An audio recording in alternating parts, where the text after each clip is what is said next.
Hello, football family. Welcome into Huddle It Up Films divisional round in Buffalo.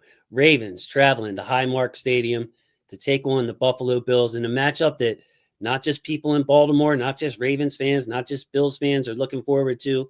Seems like the matchup of the week in prime time on Sunday night to round out the divisional weekend.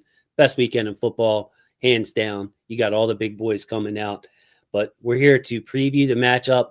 And again, we're going to start with another very special guest, just to ask him some basic questions about the matchup and get some inside information about what he's been seeing. It's a pleasure to have him on the program. Last week we had his partner on, friend of the show, and he's another best friend of the show.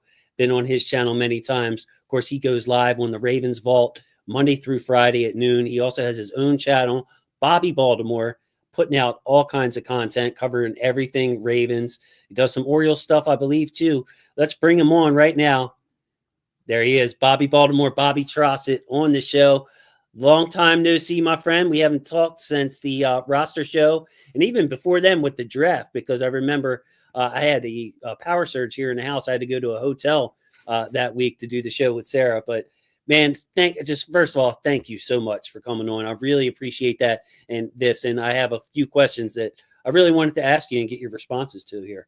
Oh, I can't wait, man. Happy divisional round week to you. You're looking like, as we talked in our pre-show meeting, you look like you're ready to actually suit up, not necessarily to play, but the coach with the scruff look. And that's not something I can pull off over here. So you're pulling it off, my guy. It's great to be with you, Jason. It feels like it's April because that's typically when we get together with you, or August, as you mentioned a second ago.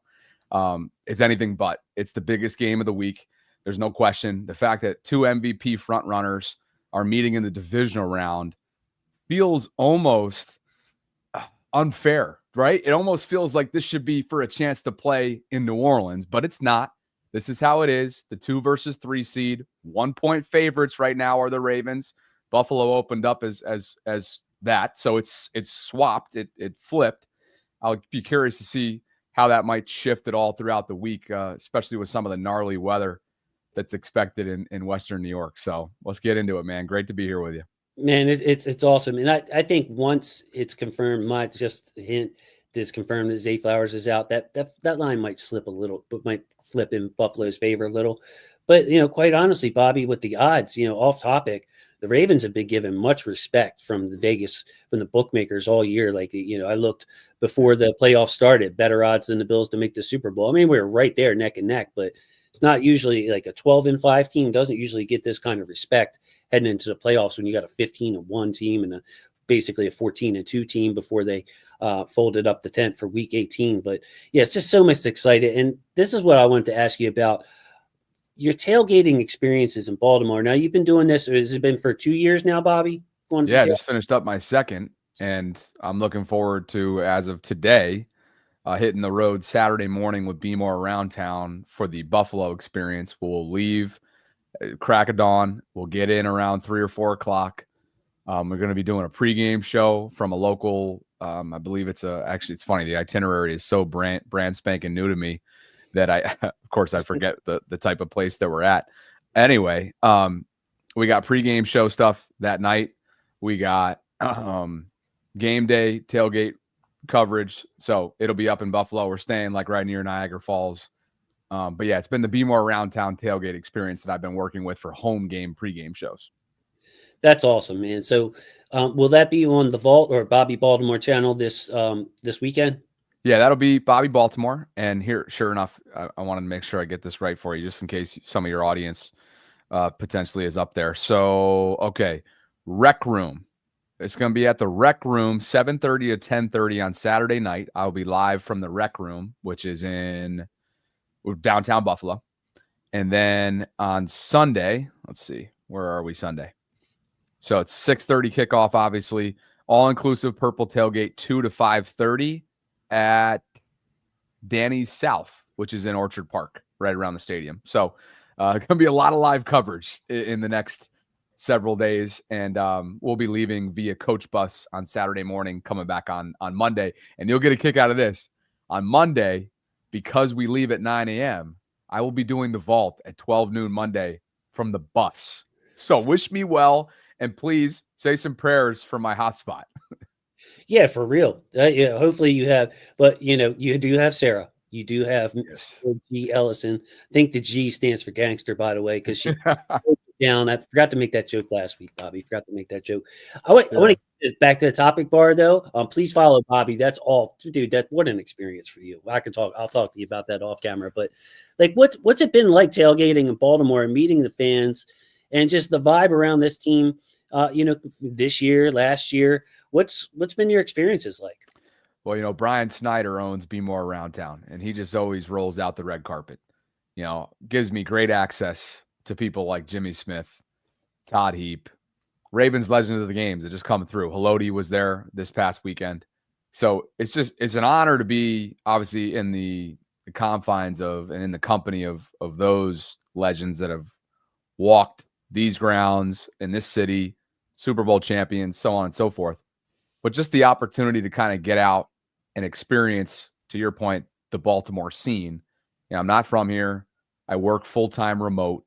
So, the studio is in Canton here, and this is where I do everything. And so it's actually a return to what I once had, which was the Ravens radio experience where access was a thing. And when you go Right. out on your own in the non-traditional space, you sort of leave access behind, but then you open up this whole new world.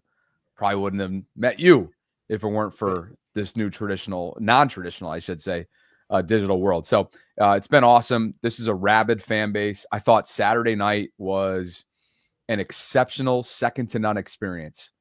The Ravens did not miss, whether it was T Sizzle being out there, whether it was Haloti being a captain, whether it was Samantha Polino with one of the most special renditions of our national anthem that I've ever heard in my life.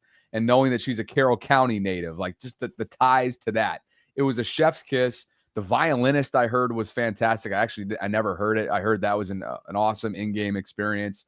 And then not to mention a win under the primetime lights of the bank. I mean, there's not a whole lot more that you could possibly ask for if you're a Ravens fan, other than a Houston upset and taking care of business, which would mean back-to-back home AFC championship games. And that would be something.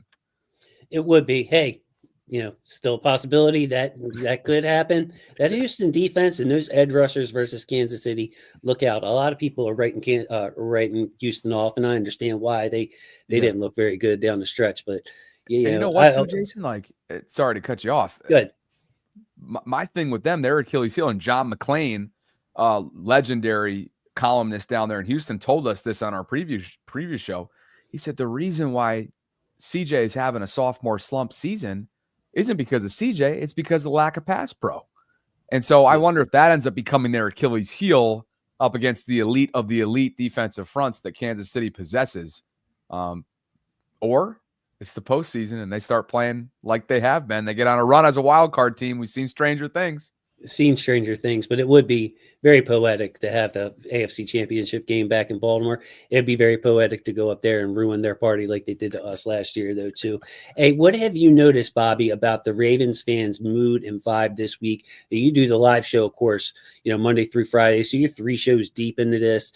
You have plenty of super chat donations, plenty of comments. What are you noticing about the fans? How are the fans feeling? It feels very similar to last year in the sense that there's almost, dare I say, like a surefire confidence that this is the year, right? Maybe some would view it as it's a cautious optimism, but clearly they've run the table for a month now. The bye week in week 14, oddly, ended up really working nicely for them. If you would have told, I think everybody 4 months ago, had a bullet, on that, had a target on week 14. Week 14, that's too late. Are you kidding me? They got to play that, and then they got to play 3 games in 11 days and so on and so forth.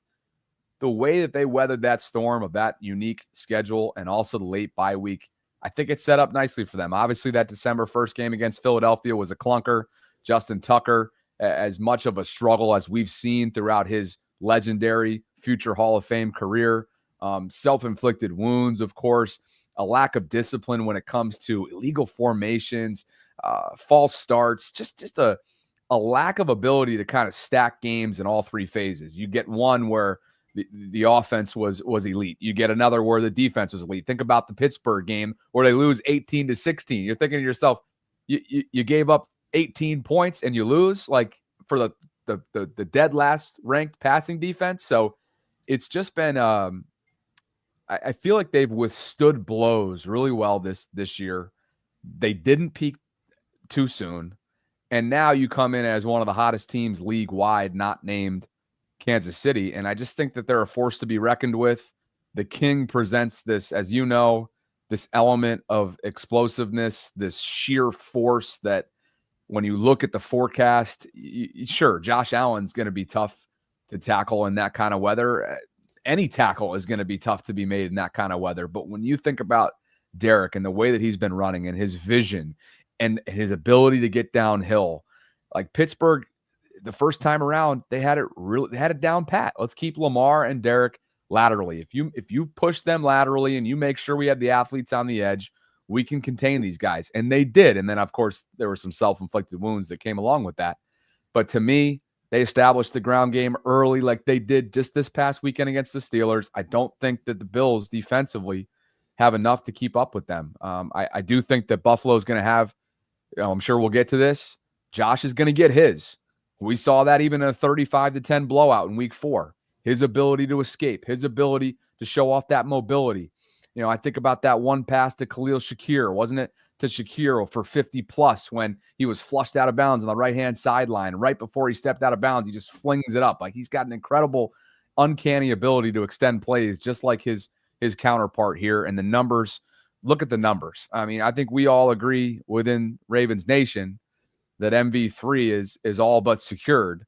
But that's not to take away at all from another incredible season, especially in the absence of his number one wide receiver that so many speculated would ruin the Buffalo Bills. If anything, they've gone in the opposite direction in wake of Stephon Diggs' departure.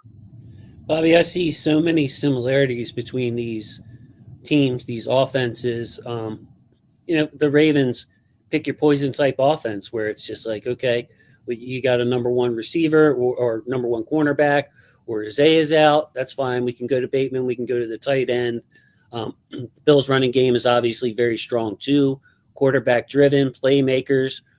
You see down there at the bottom, first playoff matchup ever between two quarterbacks with 40 total touchdowns and under 10 turnovers. Now, excuse me, Bobby, you can kind of twist numbers around and find like first evers, but I mean, that's just a shocking line.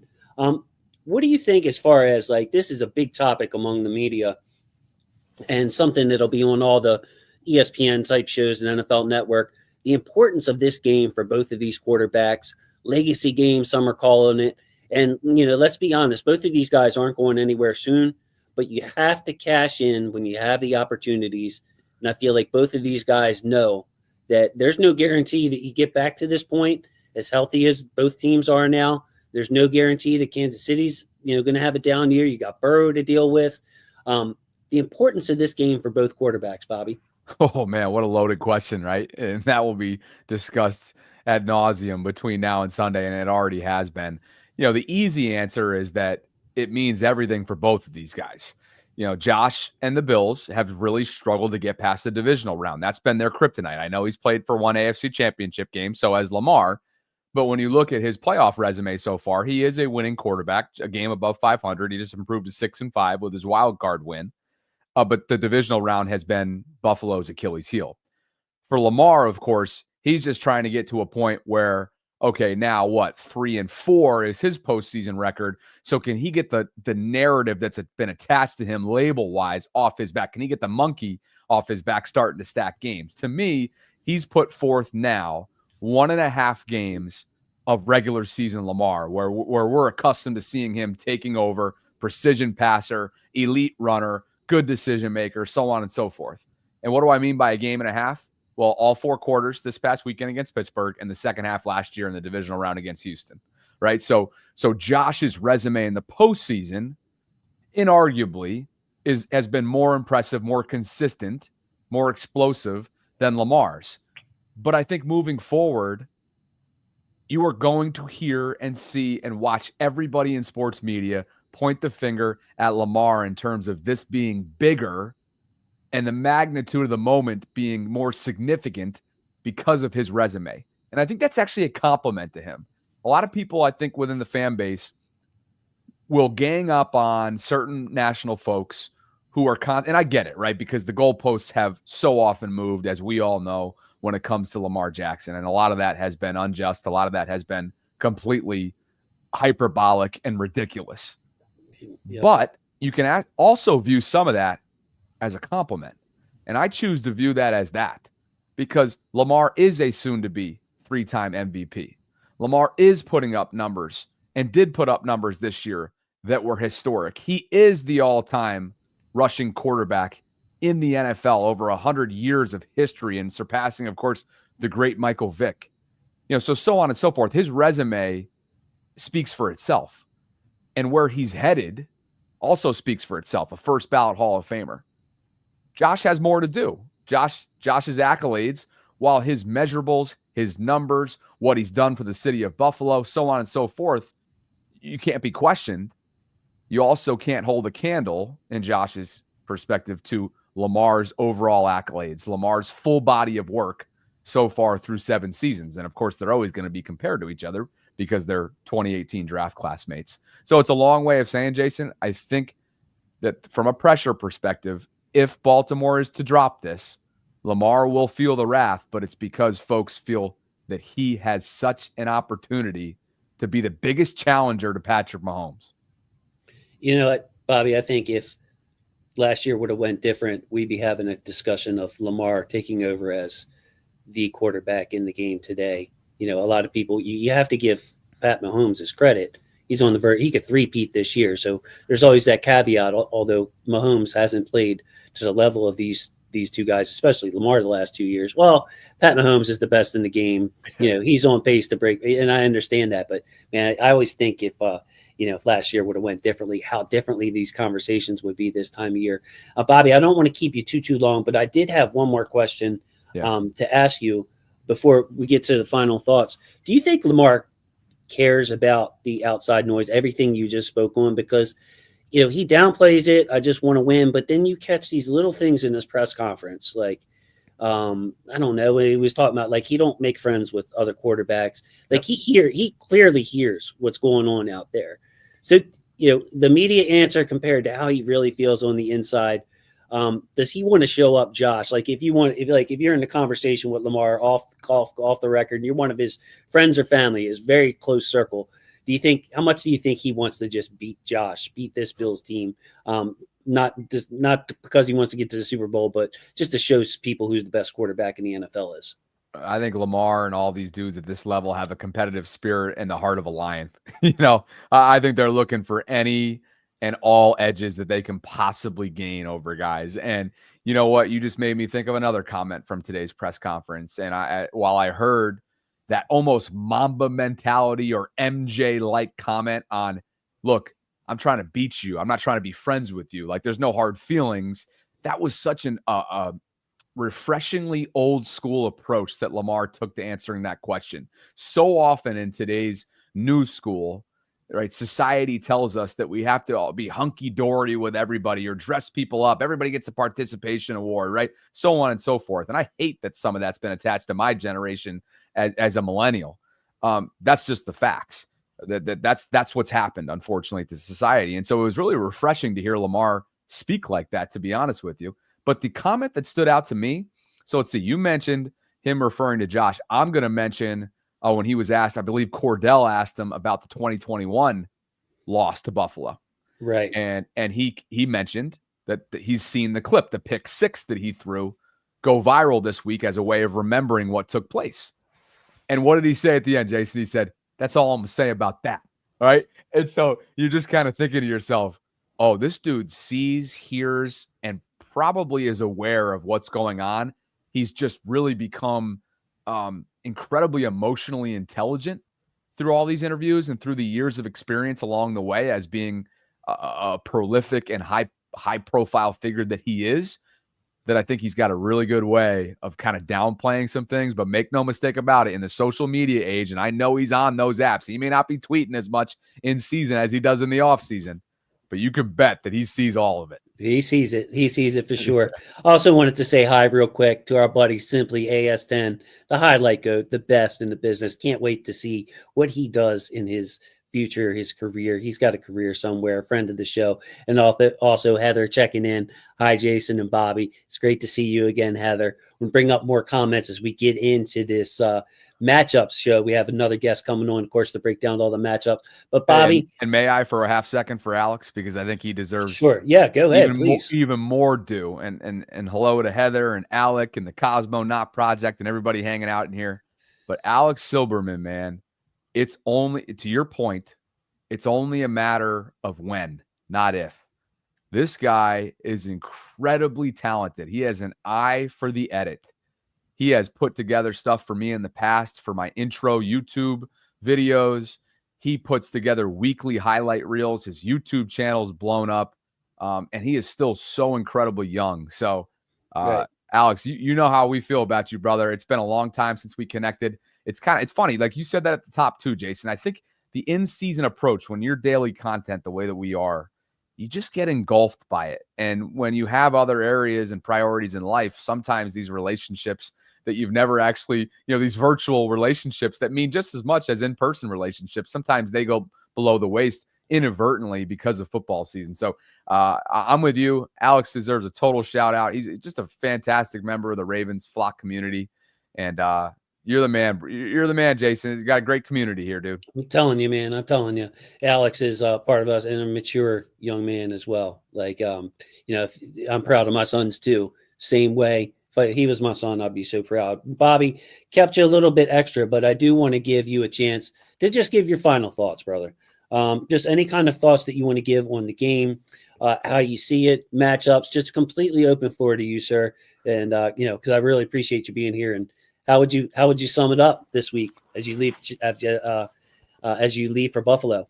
Yeah, I'm expecting Baltimore to do what it's done really all year long defensively, and that's stop the run. And so if that's the case, who's going to have a big target on his back? 21.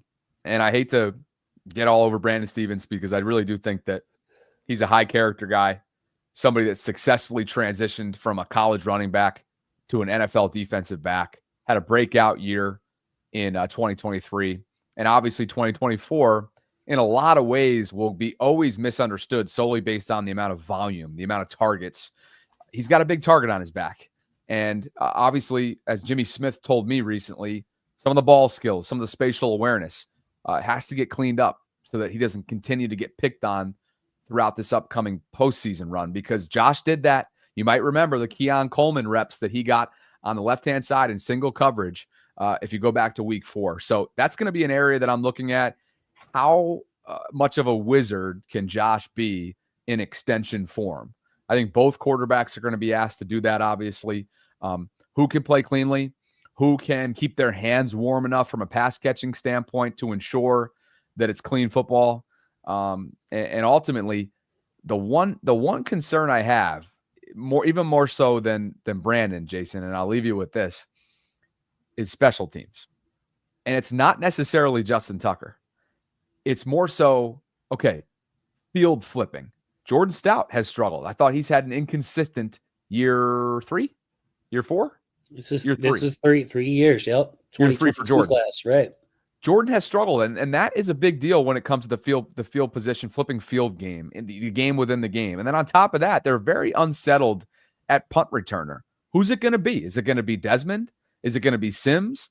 Are you going to give Tylen a chance? So those are a few of the things that I'm thinking about. I have not come up with my score prediction yet. I am picking the Ravens to march on, and I can't wait to provide some coverage out there on the ground, brother. God bless you. It's great to see you. Happy New Year, and let's do it again, all right? Bobby, I just really, again, thanks for taking the time to come on. I know you're super busy. Thanks for being thorough and, not rushing through it. I'm really happy that you're here and gave detailed analysis. Well, one thing I'm going to leave you with, though, yeah. I'm a little worried about the middle of the field. We saw a Pittsburgh team that doesn't attack the middle. It's all sideline shots, short stuff. this Bills team will use Shakir over the middle in the slot. They'll use Dalton Kincaid over the slot. So you're talking about early downs with Malik Harrison on the field, Chris Board, Roquan, those guys. It will be tested. And like you said, Bobby, I think it's really important for our defense to keep their heads up, to stay together, because Josh is going to make plays. He's going to do what Lamar does to other teams week after week and you're going to play it right. And Josh is going to make something happen. It's an extended drive. So just stay together, fellas, and make your stops, make your plays. But Bobby, thanks again. And good luck this weekend. Good luck to the hot spot. Good luck to the weather. Come back in one piece. Don't freeze, okay? Don't freeze. You already know I'm coming up with all the layers that I grew up as an upstate New York native with. So yeah, you're used to it then. It's going to be a return to my roots, and very much looking forward to it. And Jason, hey, you don't even have to say thank you, dude. We owe you. You give us such an incredible expertise every single draft season, every single roster projection season, and we're going to continue to do that, brother. So thank you. Have an awesome rest of your show. We'll catch up soon. Bobby Trossett from the Vault. Check him out. I'm going to go ahead and for those watching on replay, just link him up there. See you later, Bobby. Good luck, buddy. Brother. Yep. Later, Jason. There he was, Bobby Trossett joining us. Great to have him on the show. Much appreciated. Now, we have some matchups to dig into. This is the heart of the show. And to help me do that, best friend of the show, can't even call him the Patrick McCary anymore. He is the Alec Polianis of the show because there he is getting ready to break down this matchup with me. Thanks for being patient. Went over a little bit with Bobby. He was on fire. Had to keep him stoked, keep that fire stoked. So appreciate you joining me, brother. How are you? No problem, dude. I enjoyed watching that segment, and I'm doing great, dude. The Ravens, they're going to the Super Bowl, so life's good, right? Let's hope so. Let's hope so. Let's start off with a comment from Heather. Thanks, Heather. Appreciate you. I'm worried about Brandon Stevens. Everyone picks on him. I have a feeling that Josh may be throwing his way. They're definitely going to. They're definitely going to.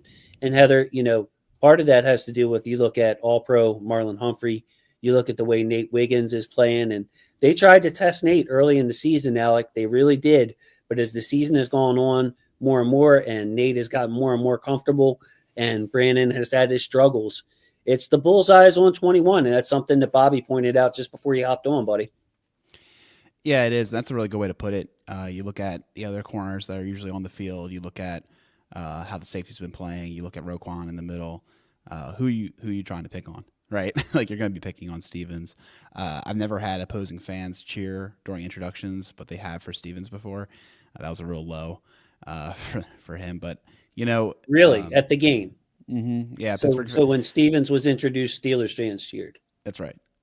Wow. Okay. Yeah, so that's a new one. I never had that. So the book's really out about Stevens and our defense. But I in a way, you can look at it as a good thing, kind of like what you just said of that's the spot to go against, right? Because I mean, there are definitely worse corners in the league than Brandon Stevens, right? It's just like one of those things that he's not pulling his weight relative to everyone else on the field. So, yeah, I mean, maybe we'll see some more White, but based on the usage last week, he only comes in during dime packages, Right. Steven's still on the field in a position I think he's better at, right? Yeah, so we'll see. I think it is what it is at this point, and we're just hoping to survive it. The other thing, Heather, is our run defense is so good that people abandon that, and they're just more targets. To follow up, how do you think we can get him more help without taking away from the other parts of the field? That's the thing. And what you run the risk of, Heather, is, Kyle Hamilton is on his side. So you have your best safety on your right cornerback side because the right cornerback, a.k.a. Brandon Stevens, is usually asked to man up and press a little bit more than Wiggins and the cornerbacks on the other side. And that's true not only for the Ravens defense, but across the league. You have those X receivers on the left side of the offense, right side of the defense. So you need a big, strong guy who can play all kinds of press coverage and really just bang bodies with those big X receivers. And that's what Brandon is good at compared to, off ball type stuff. His eyes and passing off zone. He's a man-to-man corner. So You want to use Hamilton in different ways. You need to use Hamilton to squeeze the middle of the field. But really, the only thing that they can do, Alec, is to, Kyle Hamilton takes a couple of more steps over to Steven's direction, or just puts an extra eye on it. Like, it's intangible. There's really nothing you can do defensive wise, like the scheme. But you can basically say, hey, Kyle, it's third and whatever. Keep an eye on. We know where they're going. Keep an eye over there. Yeah. I think that's definitely the kind of plays you might want to give the most help, right? Is the high leverage plays, just so you aren't always compromising yourselves. And in those moments, I don't know if it's a compromise, right? Because like you said, they might be already funneling the ball that way. Gives their pass rush a little bit longer to get home. So yeah, they could work well. And the opponents know that too, Alex. So, they're going to run some kind of other route over there in conjunction with a go ball Stevens way, something to try to get Kyle's attention. So it's easier said than done. Really, Brandon's just got to step up, avoid the big penalties. That's what I want to say. That's what I want to see. Make the other receiver come down with the ball, and just play it as cleanly as you can, as Harbaugh always says, technique wise. Going to our second slide here, Alec.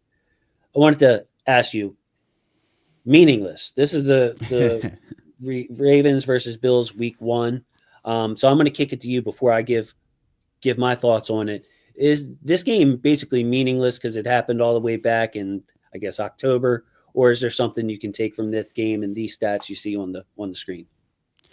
Pretty darn meaningless, dude. I will say, I still think, like, you look at the rushing numbers, they're extremely gaudy, and every Bills fan on the planet will let you know about their linebackers that are missing and all of that. And while that can be true, if you watch the film of this lineup, they're just a lighter finesse team going against big boys. We've been using more heavy packages than ever, more jumbo than ever, and I think that's a constant. So even though they might be better quality players, and maybe you're not getting 8.3 yards per carry, if it's more like 6.5, I think they'll still play. So that's just kind of where I'm coming from as far as that goes. But yeah, the game's so meaningless, bro. It's like not even funny. I've really taken to the whole the season starts after Thanksgiving mentality. Yes. There's just really nothing to gather from this information. All it does is muddy up the playoff picture, right? Because like if you talk about Thanksgiving ball, the Bengals should be in the playoffs, and maybe they could still be around, because that loss early in the season to the Patriots really cost them. And it's just one of those things where those games are like eons ago, man. Like personnel is different, packages are different, and people found themselves. Personnel packages found themselves. It really means absolutely nothing. I am with you. And even if this game was in Baltimore like it was last time, I still don't take much away from this matchup. And the first play of the game, 87-yard touchdown or whatever it was, that changes the flow of the game. Like, not only do the teams get better, the Ravens are much better than they were in that week 4 matchup. The Bills are much better than they were in that week 4 matchup. They've both remained relatively healthy. We've seen some Ravens teams that are just tremendously beat up this time of year. And, both of these teams' O-lines have been together all year. You're talking about gelling as a group. So, I don't take much out of this game, and I don't think Ravens fans are. From the Ravens fans that I have, they acknowledge that this game right here is meaningless, Alec. Jason, before you remove these stats, though, I do want to point out another thing. Look at the bottom line, second from the bottom, Flowers there. 2 targets, 1 reception for 10 yards. If Flowers is unavailable in this game, obviously he does a lot more than just, the times he gets targeted. He is a threat that the defense has to respect. But it wasn't direct, contributions from him that led to a victory in this game. It was a big lead. It was a nice lead, and playing from ahead and all that success in that rushing categories, bro. Like, we didn't really need to sling it. No, we did not. And I think that's something to pay attention to. I still anticipate our ability to run on them. And if you're able to get a commanding lead and have some long drives, etc., that game flow could make this exact same thing happen again. So that's the only thing that I would say you can pull from this is the Ravens formula as of late, and like kind of the dream scenario, for lack of better words, could still play against this team. And that's basically what they did in the first round matchup. I think that's a great point. Just that, Lamar, 18 attempts. If we have that kind of game again, where where Lamar's just maximizing quarterback rating of 135.4. That could definitely happen in this game, but we're going to need our defense to really step up. Going to our next slide here, Alec. The offensive stats for these two teams last week, just ridiculous. I see so many similarities. I kind of hinted at that with Bobby when you're talking about an unsung type receiver crew. The Ravens never get mentioned with the best targets. People focus on the receiver position. Buffalo famously, they have so many mouths to feed in that offense. But look at the results. Total yards, almost the same. First downs, the same. Yards per play, almost 6.5 yards per play for both teams. Extremely efficient on third downs. Both teams had the ball for 2/3 of the time, Alec, just punishing the opposing defenses. So both of these defenses will be rested. Their offense really dictated the game. You're talking about two offenses that can do a lot of the same things. Powerful running game, MVP quarterback style with mobility, and the ability to not only put up big plays, but be consistent with the yards per play, control the clock, and just maximize their opportunities you see on third down. Yeah, that time possession thing's wild. And I think the takeaway here is I anticipate longer drives in this game. I think, therefore, there'll be less total possessions for either team. And therefore, the under is in play. This used to be a betting show at one time. We used to get on here and do the spreads together, talk about the over-unders. This feels like an under game for me, for sure, just because of that fact. I think it's just going to be a little bit slower pace. Excellent. We got Don C. checking in. Don the C. D-O-N to the C, bro. He's Don C. Got more game than Kaliko. What's up, Jason and Alec? And Alex simply into AS10 in the chat. The Bills have Milano back and run nickel and dime 75% of the time. That's not advisable with Mr. Henry. Don, this is thanks for bringing it up, buddy, because this is going to be a key to, when we get into the personnel and bring up that chart. The Bills stick with what they know, Alec. It is a committed nickel defense. They trust Taron Johnson as that nickel back to play around the line of scrimmage, to be an extra linebacker. They love the range of Matt Milano and Terrell Bernard. They have, very good edge players as far as Epinesa and Rousseau are combination players, Alec. So, these guys can rush the passer, sure, but they're also stout and long in the run game. So they just basically put their personnel up there with 5 DBs, which is the nickel, and want to stop the run that way. And of course, are better suited for the pass than that light personnel. But as Don is pointing out, Alec, not advisable for Mr. Henry.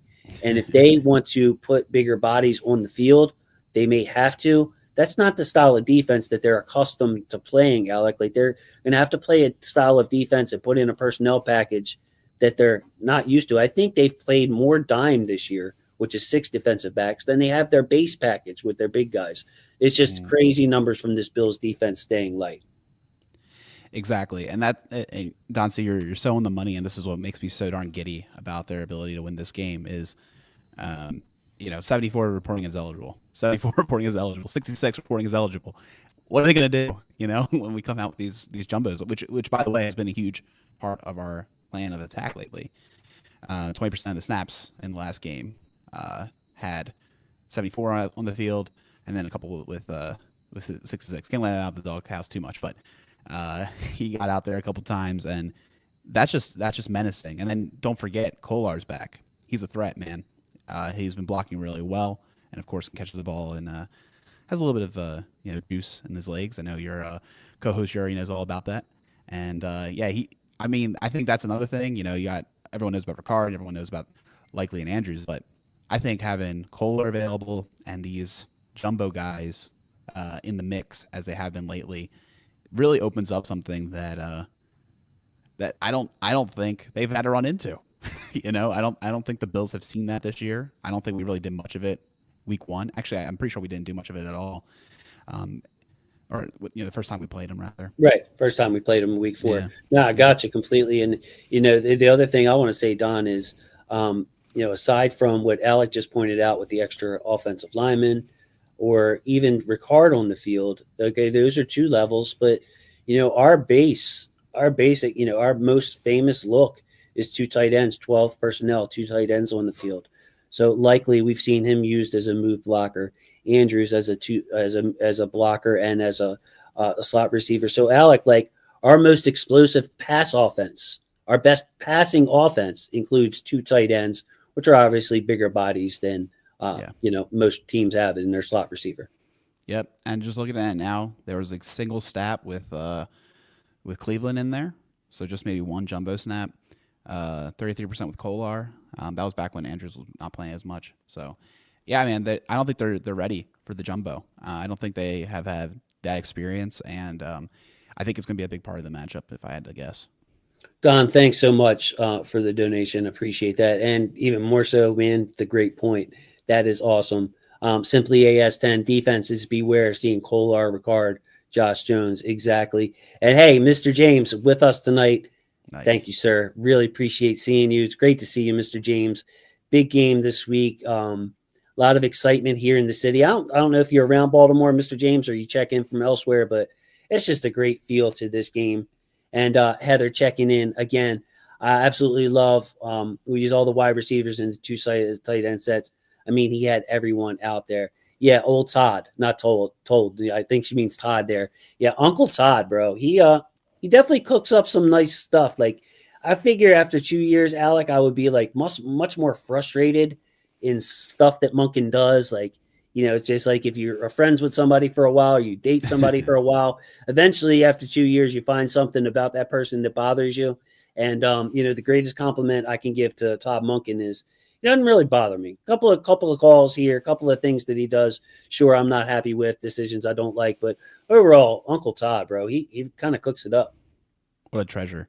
He, I think he's been improving with the team over the course of the season. I think he's had great moments throughout the whole year, but I just think ever since the bye, man, this team's been cooking at a next level. Very few complaints. The worst thing that happened was like the game against Cleveland that was a non-factor, pretty early. So he gets a little bit of a pass there, but yeah, I think the way he's been sequencing the plays, the way he sets things up is really great. And you saw like the first hint of the Monken vault with the Lamar in motion play, and I wouldn't be surprised if they build off that package week by week as we go forward. And they have maybe even another package, that you haven't seen much of that they want to deploy.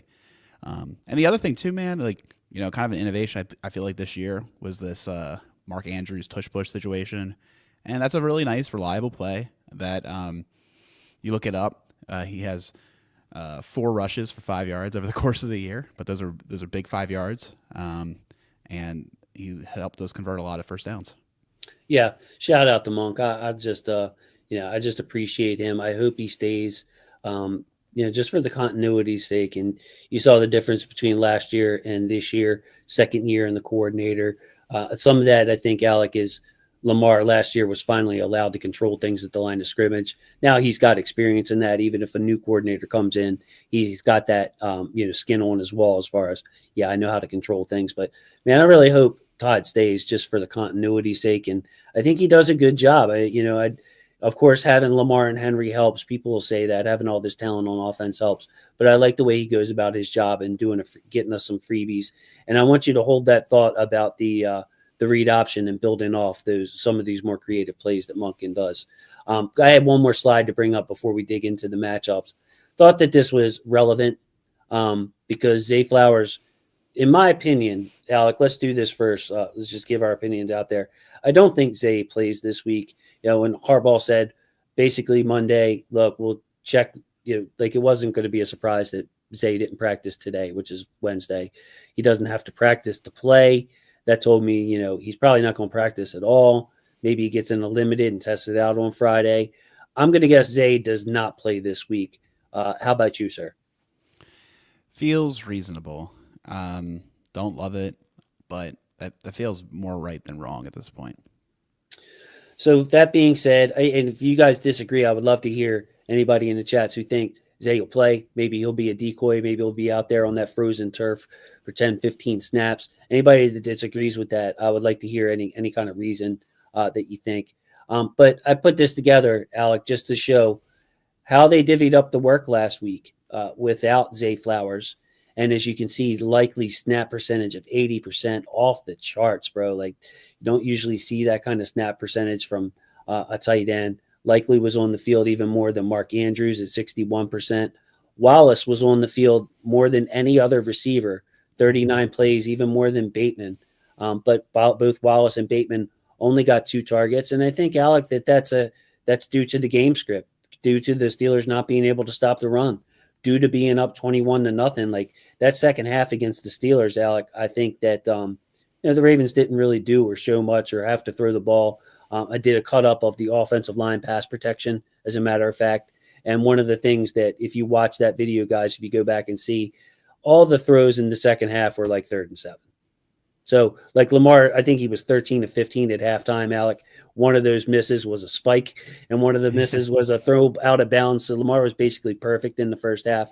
Second half, his numbers went down because we weren't throwing the ball unless it was 3rd and 8. And, just so I think these numbers can be a little bit deceiving. Yeah, for sure. Weird game where you're able to run as much as we did so successfully.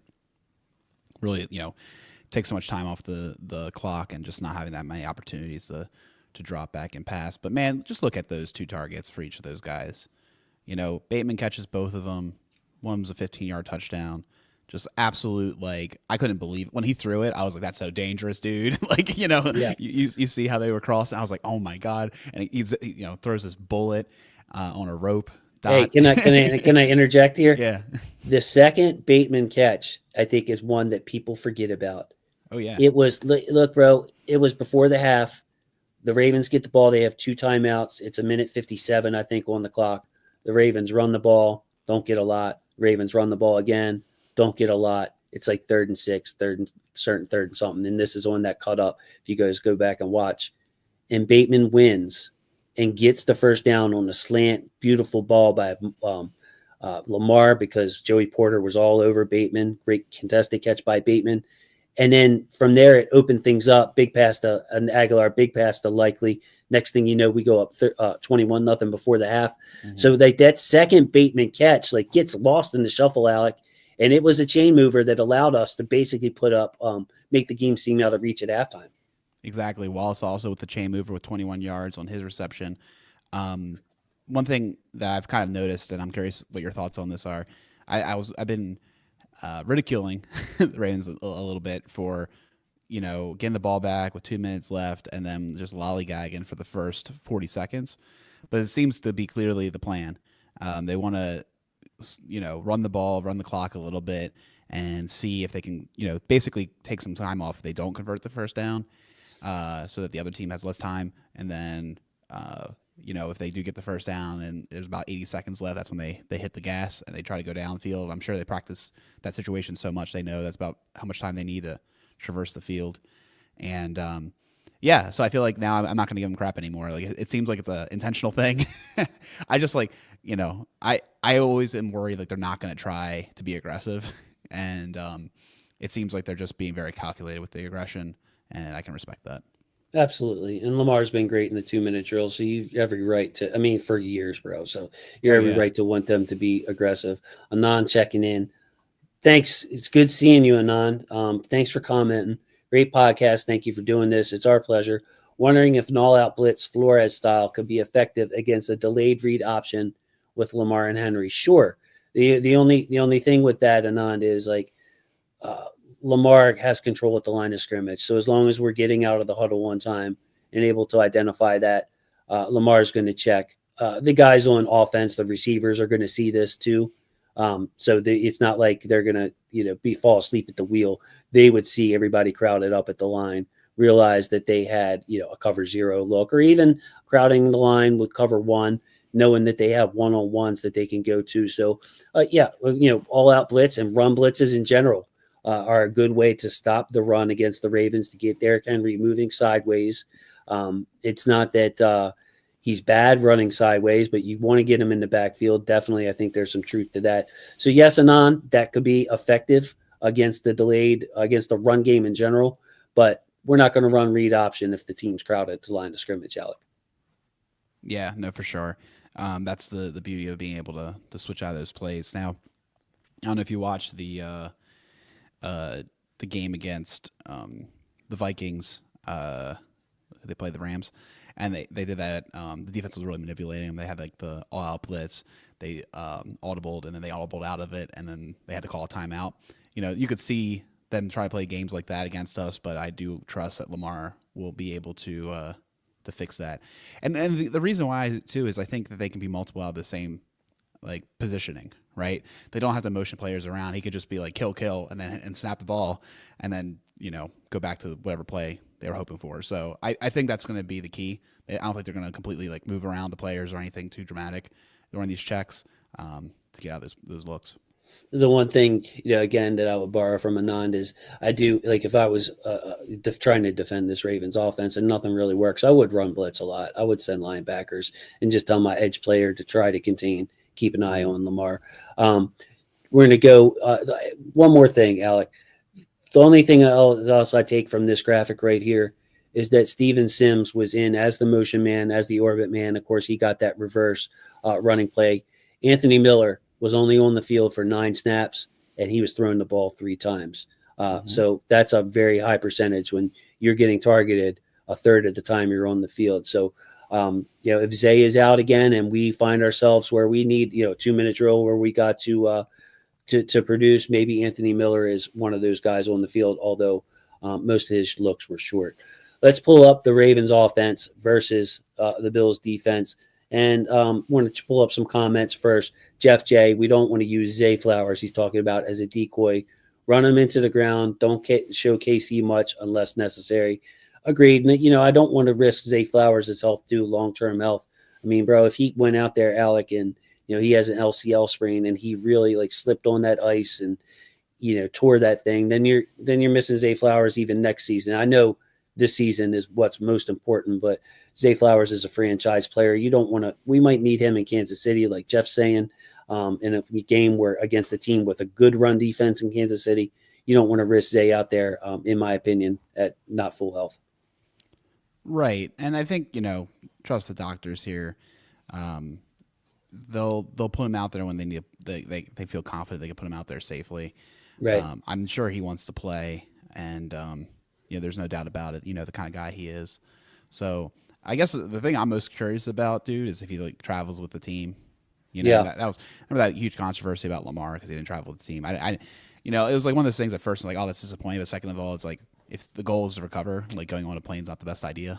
Well, hey, yeah, it's true. It's true. It's going to be hard to keep him, you know, off that field. I have a feeling he's such a big part of like just being bonded with Lamar and the receivers. And Zay is not a wallflower. He's the opposite. So I feel like his vibes and his energy on the field would be great. And Heather, good point. The only way she can see is if just, you know, Harbs is playing games, Alec. Like Harbs knows that Zay is going to be ready for this game, and he's kind of hiding him and playing a little possum. That would be kind of cool. Yeah, you never know. Yeah. And Mr. James, just wanted to say this real quick before we get into the Ravens offense. You know, other than, you know, asking Kyle to keep a close eye on Brandon Stevens and to kind of shade towards Brandon Stevens more, I don't know if there's anything that we're going to be able to do to help Brandon Stevens other than just kind of play more zone defense. And I think, you know, if the game flow goes the Ravens' way, Alec, you know, and we build a lead, that the Bills are going to have to throw, and Brandon Stevens is going to have to hold his own in this game. So we'll get into that a little bit more when we flip sides of the ball. Ravens offense, Bills defense. Alec, kick us off here. What do you see? What do you like or don't like? You got to start talking about the front seven here. I guess really what you have here, the 6 guys. You look at them, like we mentioned earlier at the top, they're just like a lighter unit, right? But then you look at a guy like Rousseau with his length and his ability to get in the backfield. One of the best, you know, 4-3 linebackers, you know, in the league. I feel like he plays quite well. Not like a true, like pure pass rush guy, but his ability to set the edge and contain, I think he's quite good at that. So despite, you know, I guess, like I said, like the size concerns, like they are really good and stout. But I do think our personnel matches up nicely. You look at a guy like, you know, Falele, you know, massive, and Ricard, massive, and like we said, the other jumbos. I think that's going to be the true key of the game. And seeing if Linderbaum can get the second level, get Milano washed out of a play, things of that nature. So yeah, the front seven of the Bills, Teron Johnson, that's why they have him out there. We mentioned they love to play nickel defense, I believe, over 3/4 of the time.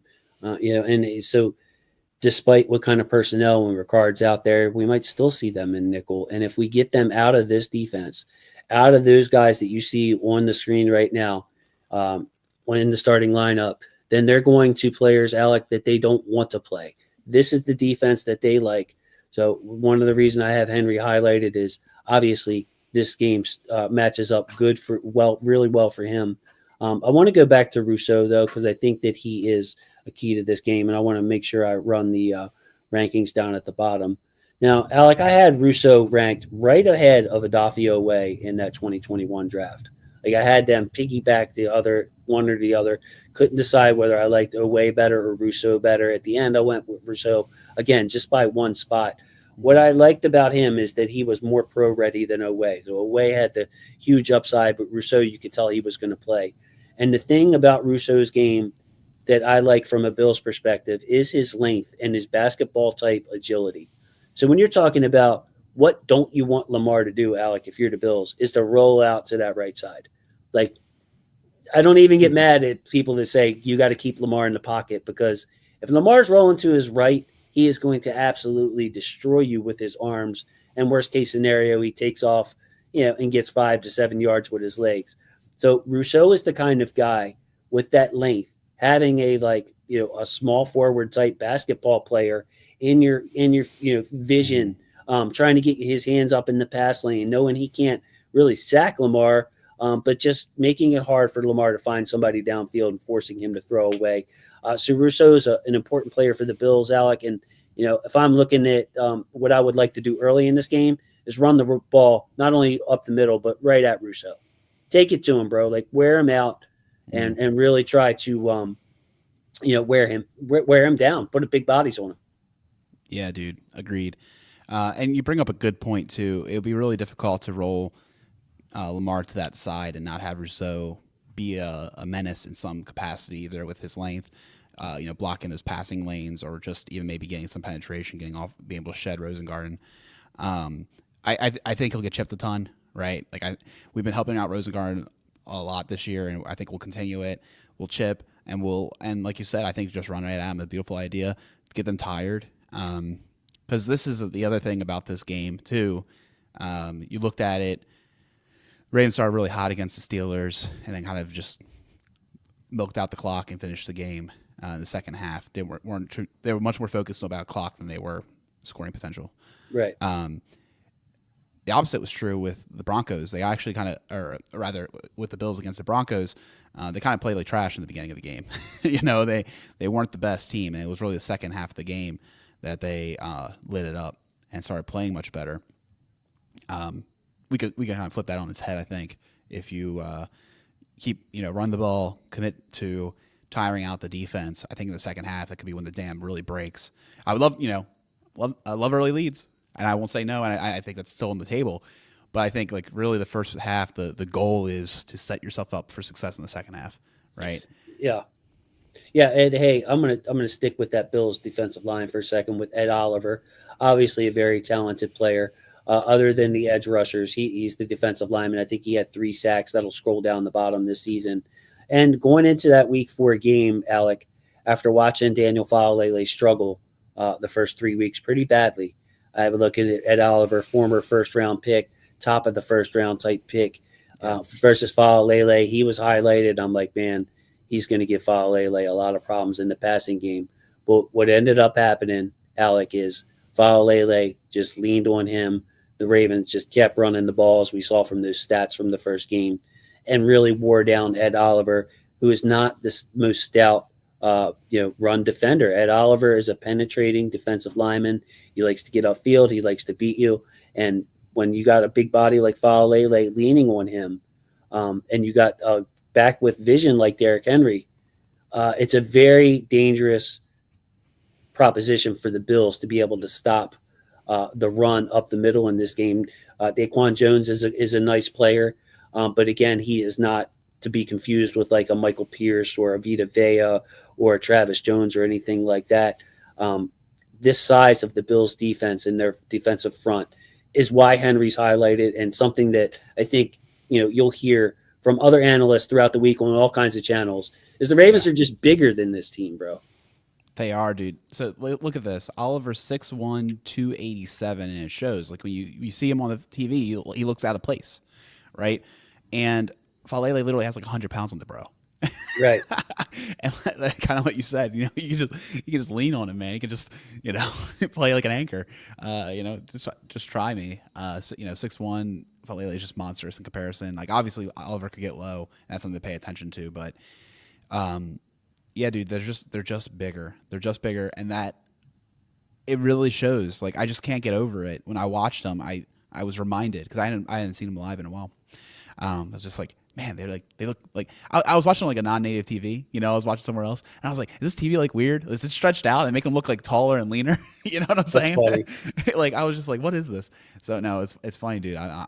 That was my initial takeaway, just like right away. I was like, dang, this guy's like kind of lean.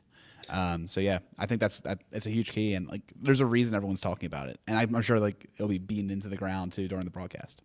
So Von Miller used as a sub rusher. You can see at the bottom of the screen right now, Rousseau 8 sacks, Epinesa 6 sacks, Von Miller 6 sacks. So Von Miller is going to be involved in this game. How do you minimize Von Miller, Alec? First of all, stay ahead of the sticks and stay out of third end. We know they're going to pass range. Oh yeah, of course. I mean that's always a big part of it, and that's something that the Ravens have been really good at. We gave a shout out to Munkin earlier. Staying on schedule, getting back on schedule after a penalty or something of that nature is another big perk of this offense. And yeah, man, that's the key. Obviously, when he's going to come on the field, like you said, the packages and the situations that he comes on the field, and you just have to be aware of it.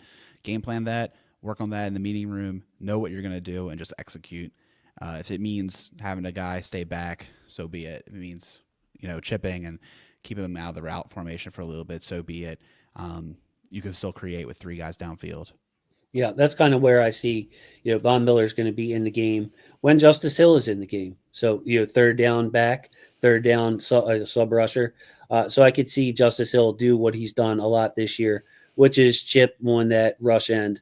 Ronnie Stanley one-on-one with their best pass rusher. Just chip on that guy to give Stanley a little bit easier time before Justice Hill releases out into the route, into the flat, something short as the check down.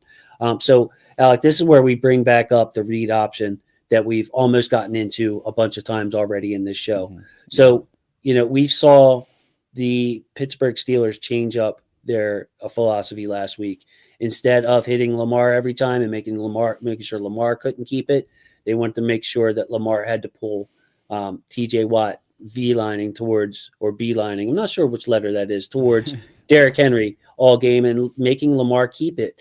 What I also think is what they're doing is they're setting up more and more wrinkles to this. I was just really impressed with how they would mess with who's out there blocking in front of Lamar to catch the linebacker who's flowing over to get Lamar, or maybe the safety who's coming downhill to get Lamar. It just seemed like the Ravens were one step ahead in this read option run game, very prepared. And I think there's another wrinkle possibly coming off of this, which could be Lamar's keeping it on the read option. Whoa, Lamar is throwing it to somebody who's wide open over the middle of the field where these linebackers are vacating to chase Lamar. Yeah, man, they did that like once or twice last year. It was so beautiful when they did, and it could be that time to break it out for sure. Jackson Henry, that was something going into the season. Everyone was like, obviously, it sounds really good, but like, how good will Henry be at the mesh point, the ball control, etc. Just being able to have that late pull, and man, they're great at it. I remember during the game, it was kind of maybe lost in the wash, but Hill got a pull so late. I think he thought he fumbled it. I think he thought he lost it. He like looked back, like what the heck, Lamar pulled that thing and ran. He's unleashed, right? He's at 11 right now. They're using him as much as they need to. There's no doubt about it that he might keep and he might be dangerous. And I think that's a big deal to making Henry even more effective, right? It's not just symbolic, that he's going to just give it to Henry every time. No, like he's keeping a decent amount. It was funny during the game, dude. It was like 3rd and 4, right? Earlier in the game. I was like, Lamar keeps. I was like, obviously do the right thing. Give it to Henry if you should. But like, he's going to keep. He's going to go right to that left-hand side. You knew the right? read option was coming, is what you're saying. Oh, yeah. I mean, yeah, of course. And then like the play happened exactly as I foretold. And this guy in front of me was like, dang, dude, that's really good. Like, I was like, I'm here every week. I'm here. It's like, that's what I do. Like, I'm always watching the team from this exact angle, Yeah. And it's just one of those things, man. Like, yep, that's that. And they didn't stop. I'm sure, like I said, if I'm doing it here, like the defense knew it was coming too, and they couldn't stop it. So I don't know if I'm the Bills how I would attack that, because we talked about the size of the Bills, defensive line. If you key on Lamar and let Henry keep it, Alec, there's a chance that this monster is going to get downhill and just kill you. And then the other thing is, wouldn't you want to wear out Lamar? Like he took some hits. He had the ball in his hand a lot in that first quarter. And I think that was part of the Steelers' philosophy. Let's hit Lamar. Let's make him let's make Lamar be the one-man show, Alec. You know what I mean? Let's wear him out, get him out of breath, and pass rush the heck out of him when it comes to 3rd and long after he just carried the ball 2 times. And, let's try to wear him down. So I didn't mind the Steelers' plan. I think the difference in this matchup, I'm going to kick it to you on this and get your thoughts here. The Ravens might not need to use the read option a lot in this game. They could just turn around and hand it off to Henry in this game and not play the read option game, because this isn't the Pittsburgh Steelers defensive line with a bunch of big, bad men on it. They're very talented players. Ed Oliver is super talented. Daquan Jones is super talented, but they don't have the beef that Pittsburgh does. So, hey, let's not even try to use the read option unless we have to. Let's just turn around and put the ball in 22's belly when it comes to the run game. Yeah, I mean, that's certainly a possibility. The Pittsburgh defense is specifically built to beat the Ravens. Biggest investment of any team from a dollars perspective in their defense, and they were unmatched, right? So, yeah, they couldn't handle what we gave them, and I hope that the Bills are in a similar situation. You might not have to even lean in on the read option, like you said, as much. Question for you, man. What about Hill? I think Henry's such a mismatch in this game, but it wouldn't surprise me whatsoever if Hill busts off a couple of runs as well, because he still has the size advantage when it comes to his linemen and his lead blockers. I made a prediction that maybe we have 3 50-yard rushers in this game. That would be nice. I think that if there is a quote unquote something that I won't call it weakness, but something that Justice Hill has established in this league that he's not great at is his vision. And that shows up when he runs between the tackle, his vision and his patience. So yeah, Justice Hill just needs to be effective on the ground when he gets the ball.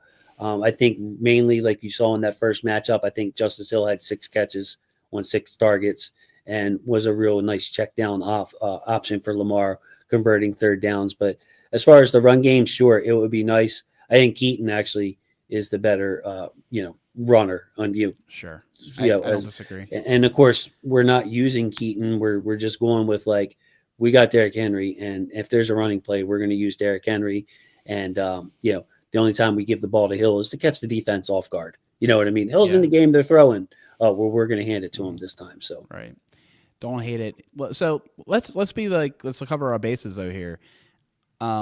What's the change up? What's the counterpunch if this defense does find a way to stop the run game? They stop the read option. Like for whatever reason, we're not able to run with the success we thought we would. I think if I recall correctly, in the AFC Championship game last year, we were feeling really good about the idea of running the ball a lot, and then we ran like 6 times, right? And we didn't actually do it. I don't see that happening again because of the personnel we have. Like we have 22 now. It's just a different situation. But I think it's worthwhile to talk about like what is the counterpunch. I can start off by saying I think that's when you see Hill using some screens, or like they try to like use screens to keep the defense honest if they're crashing well, and slow down that pass rush and that rush blitz. That's my anticipation. And then of course, like I think another way that you can attack this defense is over the middle. I think that's where you saw the Broncos had success when they were driving was just chucking it, between the two safeties, the two high safeties, and just try to beat them over the middle. I think that's another option as well to open up the running lanes.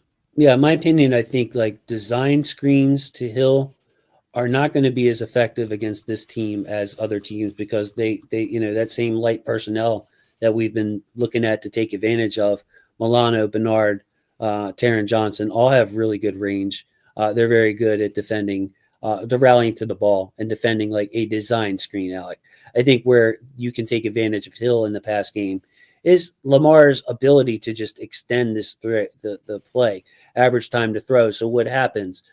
As the play develops, the receivers are getting more and more downfield and more all over the place. And then all of a sudden you got too many guys on this side of the field, dump it off to Justice Hill, obviously very explosive and a tough finisher. So like design screen wise, this isn't a team. I mean, I'm sure you want to at least try one or two, but I don't think that that's where we're going to feast. To me, Alec, it's going to be on the tight ends to come through. And it matches up really well with us as well because those are two of our better players, Isaiah Likely, Mark Andrews. Taylor Rapp was knocked out of that first game. If you remember, he got a concussion trying to tackle Derrick Henry. Took a Derrick Henry knee to the helmet, and Taylor Rapp was out. Lamar Hamlin. You look at guys to target in coverage. Milano and Bernard are good in coverage, but you're talking about Isaiah Likely. You're talking about Mark Andrews. And again, do you really want to play? How much zone did they play? How much man did they play? Because the advantage and disadvantage of both is this, Alec. If they play zone, they keep eyes on Lamar. They can better corral these pass up. All eyes are forward. But if they're playing too deep, you're opening up that run game for Henry, and they might not be able to play too deep. So if they play man, they have the talent to stick with these receivers. The tight ends is where I lean to on that as being the most positive matchup, likely in his size on the slot corner. Andrews matched up with a linebacker on Milano or Taylor Rapp. To me, I'd see a bigger game from Mark Andrews in this game. Like I think Taron Johnson is a nice player. I don't think that Likely has the advantage on him as much as he did on Beanie Bishop for the Steelers last week. I think that's why Likely was involved. But Mark Andrews against the linebackers or Taylor Rapp, that's the Mark Andrews matchup for me. He would be the guy like if you were putting the bets out there and you think that the Bills and Ravens are going to be in a shootout where the Ravens have to throw it, I'd say big day for Mark. All right. I like it, man. Got to see a big game from Mark Andrews in the playoffs. It'd be a beautiful thing.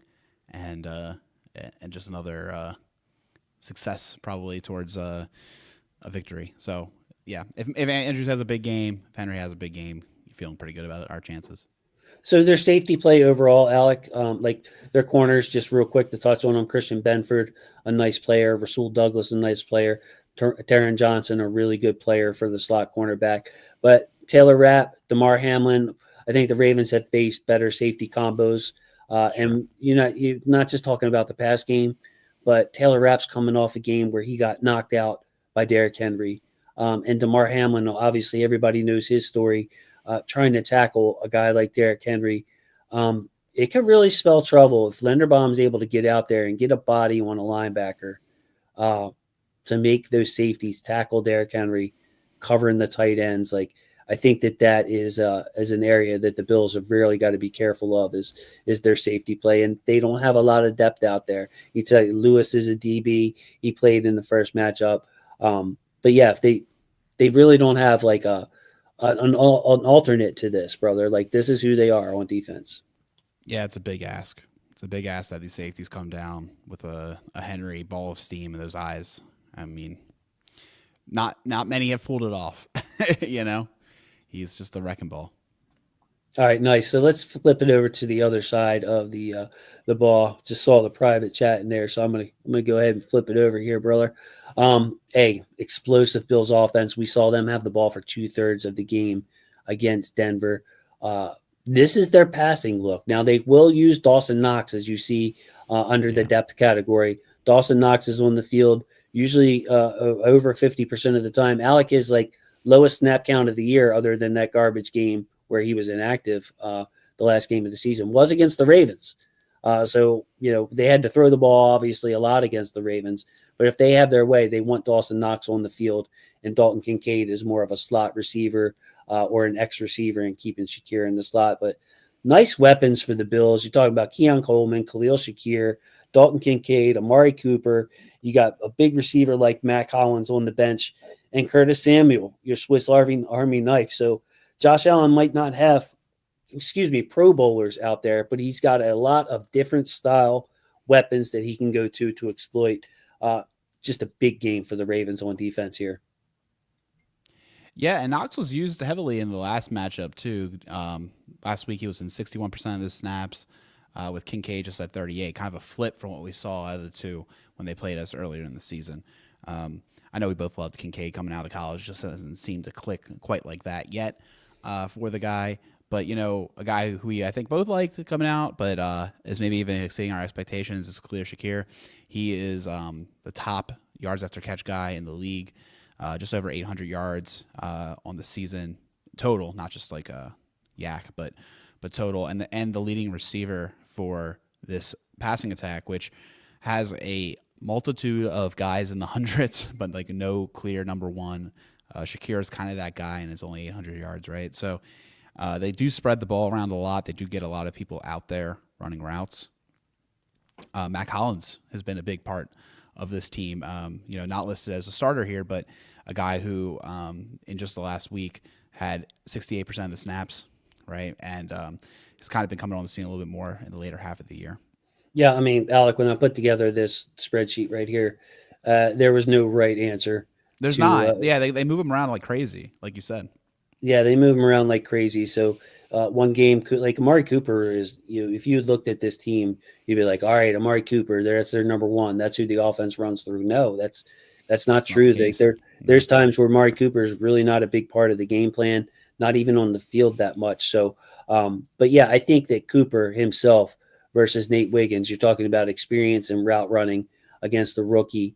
I expect the Bills will want size over on Brandon Stevens' side.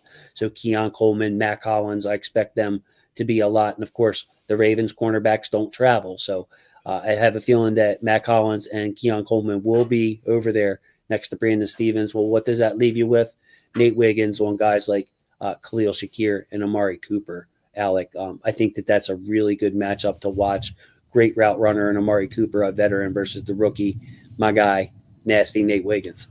Yeah, I love Nasty Nate, man. He's so much fun to watch.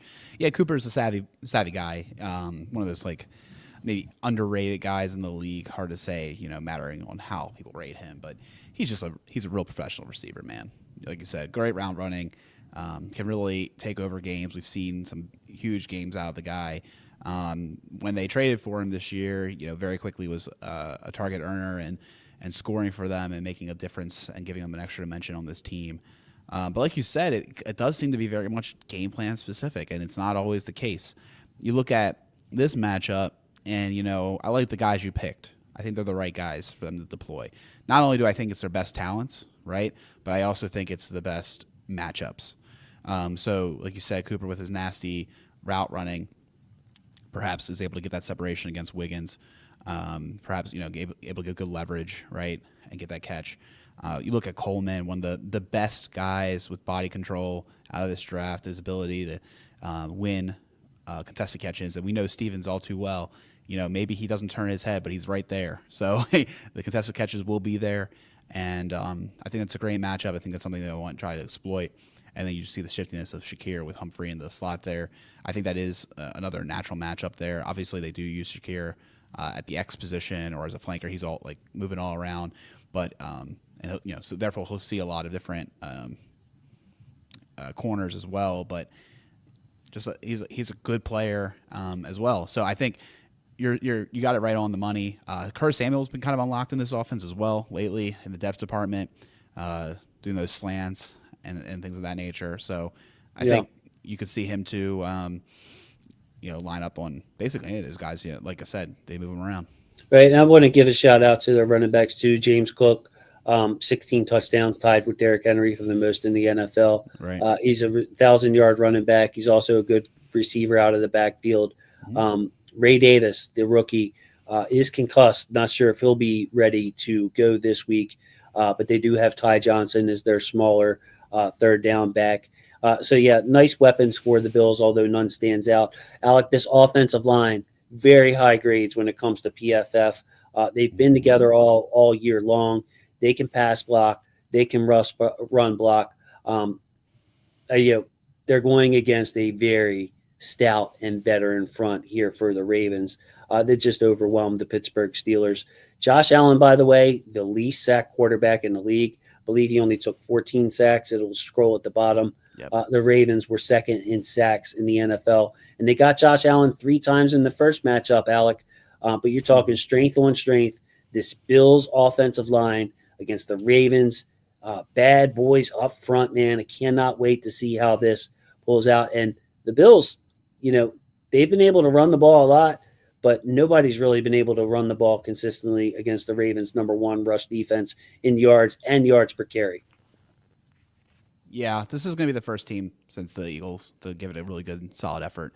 Like you said, the offensive line's really good. I think the weak point I might look at, and of course, no ball over here, Mr. Jason already highlighting it. But look at that, Torrance Brown situation with Matabike and Van Noy.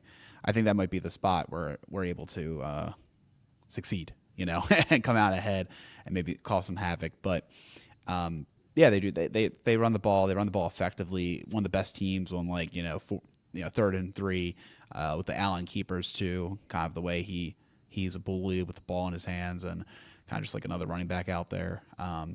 Look at Roquan to snuff out those plays, identify them, make big stops. But I think this team's going to try to run the ball, and they won't abandon it as quick. They're going to have to, bro. If it's that cold and windy, they really have to get something on the ground against us, Alec. Yeah, dude. And it's going to be, it's going to be a big game for Harrison too. He's a liability. If they try to pass the ball when he's out there, I think he's a little bit of a liability, frankly. But what he does bring for the running attack, so in these neutral, down distances, neutral packages where you don't know if they're going to run a pass, you might see Harrison out there and kind of hope for the best. I hope they able to step up in this game. So I really want to address that, but the first I want to talk about Van Noy, why he's highlighted. I believe he had a couple of sacks in the first game, but even more so, Alec, his veteran presence on being able to stop Josh Allen from doing what we talked about, the Bills not trying to let Lamar do, which is roll out to his right and just slay you with those downfield throws. Van Noy's veteran presence, Spencer Brown, maybe, he's played pretty well this year, but maybe the weakest link on the line. Big game for Van Noy as far as using his head, when he can beat and get to Josh Allen and when he's just got to contain out there. There's very few players in the NFL I'd rather have in that role than Kyle Van Noy. So I'm excited for that. And then to your second point, over the middle, this Bills offense will use the middle of the field, unlike the Steelers. They are excellent at it. Josh Allen is good over the middle of the field. The Ravens have a weakness in the middle of the field, and everybody's focused on Brandon Stevens and the liability, or the potential liability that he is game in and game out. But the Ravens haven't been tested over the middle. You're talking about Malik Harrison on pass downs. Roquan's okay, but there's been some weak spots in there. The safeties will help, Alec, because when there was Marcus Williams and Eddie Jackson out there, there was way too much room in between level 2 and level 3, just making it way too easy on these receivers. But these crossing routes from the Bills, from Khalil Shakir, Dalton Kincaid, even Dawson Knox when he's in there, Amari Cooper over the middle, that's what scares me from a Ravens fan's perspective. Yeah, we've gone through games with Brandon Stevens being targeted. We know what that's about. But this Bills team can exploit the second level in the middle of our defense. Yeah, something to pay attention to. I hope one of those guys is able to jump the route, take it to the house. But, that's just some copium right there. Hopefully that happens, but it's not something that I would anticipate. Allen hasn't thrown many interceptions this year, really toned it down from his 18 interception performance last year. That's not his game. He only throws 6 this year in his 16 real game appearances. Don't count the single handoff snap to get a start in the 17th week, right? But yeah, dude, I think that's a really good point and something to pay attention to. Curious to see how much board is out there relative to Harrison. They might choose to have a more versatile player who maybe is not quite as stout in the run game, leaning on the fact that they think, Van Noy, Matabike, Jones are able to do the work for them. You know, they don't have to overcommit and maybe have a little bit more flexibility in the running, rather in the pass coverage game. Exactly. So a lot of talent on this Ravens defense. As we get the final thoughts here, Alec. I just want to say that both of these offenses are humming. They're great offenses. They've been at the top all year. I mean, you saw the stats run down the bottom, but I mean, the Bills are just ahead of the Ravens in scoring. The Ravens yards per play was among the best in the NFL of all time. You're talking yardage. But I think the Ravens have the edge here on defense. And I think where that shows up most is the ability to run the ball. The Ravens can be balanced against this Bills team. They can run the ball. They can force the Bills to put, a guy like Taylor Rapp in the box because they want to play light, but make them put an extra guy in the box, Alec, and open up things for the Ravens. Whereas when the Bills have the ball, I think the Ravens can stop the Bills' running game and dominate with that dominant front four and two physical linebackers. And I think that if there's a difference in this game, it's the blue chip talent that the Ravens have on defense at all three levels. And to me, that's going to be the key to the game. Can the Roquans, the Matabikes, the Travis Jones, the Kyle Hamiltons, the Marlon Humphreys show up in this game, make a difference, make a play, and really swing this game in the Ravens' favors? Because the Bills, Alec, number one in takeaways, number one in turnover differential. So they're very good at taking the ball away. They're very good at protecting the ball. Can the Ravens' defensive playmakers make a play on the Bills' offense? Right. Yeah, great point. We didn't talk about them, but the safety play between Ardarius Washington and Kyle Hamilton has been elite, and that was something that was not figured out the last time we played the Bills. That was not the situation back there. Dude, Ardarius just out of this world, man. Just the way he's been coming downhill, stopping people on a yard short of the sticks, playing way bigger than his size. Just so much fun, dude. So when I do my highlights, of course I'm keeping track of this all year. I basically, I try to put all the impact plays up at the front. And when I've done Ardarius's this year, there is just it's like crazier ratio than any other player. Like every play that makes the highlight reel is just this ridiculous type splash play. It's like he's going to have the most, when this season's over, one of the most exciting videos that I'm going to put out, Ardarius Washington. It's not just the little things that he's doing well. His range and the plays that he's making just stand out as just high level. I think that if he played all year and had a bigger name, he could have been in the Pro Bowl right with Kyle Hamilton. So I had to interrupt you, man. I'm doing these highlights every week, and I'm like, well, damn, I got like 25 clips that I want to put in the first 5 clips. It's not going to work. The math don't work out. Like his video is going to be deep. It's going to be 3-4 minutes deep of wow plays, man. It's just tremendous season from Ardarius. That's so sick. I can't wait to see it, dude. And I totally believe it, because I think I can think of like 5 plays in the last 3 weeks. That would be totally reasonable. I wouldn't blink an eye if you use those at the top 5, dude. This defense has stars, right? I think that's the biggest difference. Don't quote me on this, but if you look at it from a Pro Bowler perspective, right? You look at it from an All Pro perspective. This team has way more, right? And I think that's going to be a major key.